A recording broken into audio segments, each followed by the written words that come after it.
Presyo kan kada tray nin sugok sa merkado publiko kan Naga City naglangkaw nin haros 15 pesos. Maging ang presyo sa mga karinderya kan pritong sugok na paboritong pamahawan kan mga Pinoy naglangkaw naman. Yan asin iba pang detalye aramunta sa pagtutok live ni Chris Novello. Chris?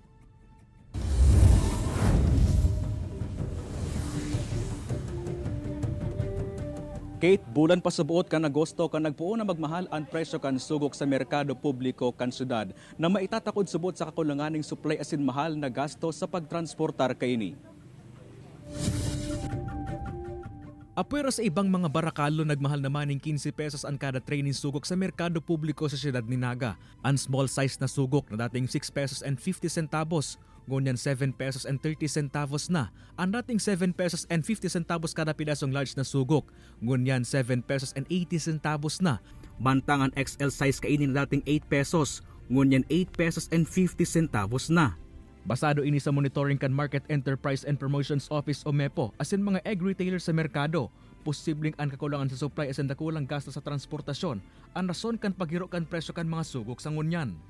Dati di kami naubos ng supply, ngunyan halos bitin-bitin kami. Kaya po anong magpa-schedule sa farm kung ma-pick up ka.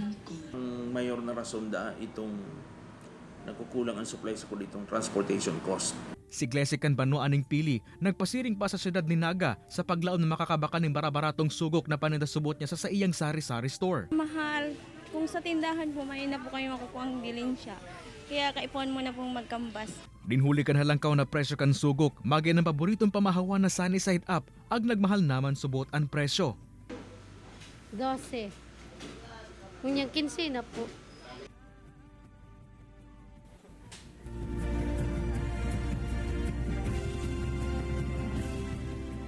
Kate, apwera kan sugok nin manok, magin ang quail, egg o an itlog pugo an maluyuman subot an supply sa ngunyan. Base pa sa monitoring kan Market Enterprise and Promotions Office o MEPO asin man mga egg retailers sa merkado publiko kan syudad, posibleng abuton pa subot nin Disyembre ang sitwasyon na ini. Kate? Jos Mabalos, Chris.